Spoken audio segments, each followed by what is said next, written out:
அன்பு தோழர்களே, நான் மிஸ் ஷர்மா, வழக்கறிஞர். இன்று சுப்ரீம் கோர்ட்டில் முக்கிய வழக்கறிஞர்கள், ஃபீடர்ஸ், கேர்டேக்கர்ஸ் ஆகியோருடைய வாதங்களை என்னால் கேட்க முடிஞ்சது. அப்படி ஒரு அறிவுபூர்வமான வாதங்கள் உச்சநீதிமன்றத்தின் முன்னால் வைக்கப்பட்டது. விலங்குகளை காப்பகங்களில் அடைக்கக்கூடாது, காப்பகங்கள் அமைக்க வேண்டாம் என்று. ஒரு வழக்கறிஞர் இந்த விலங்குகளெல்லாம் ஜப்பானில் செய்தது போல கொல்லப்படணும்னு சொல்லியிருந்தார். இந்த வாதத்தை பல வழக்கறிஞர்கள் எதிர்த்தார்கள்.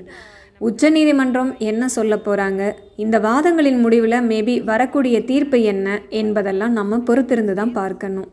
மரியாதைக்குரிய இந்த வழக்கறிஞர்களை நினச்சி நான் பெருமைப்படுறேன்.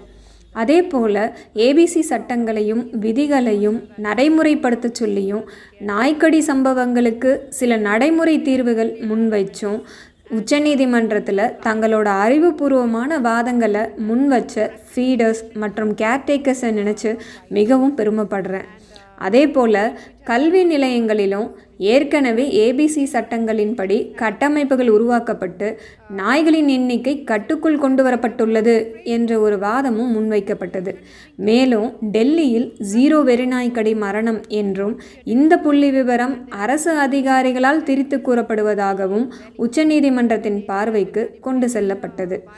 ஆச்சரியமா, உச்சநீதிமன்றத்தின் முன் அரசின் நிலை காப்பகங்களுக்கு ஆதரவாகவே உள்ளது.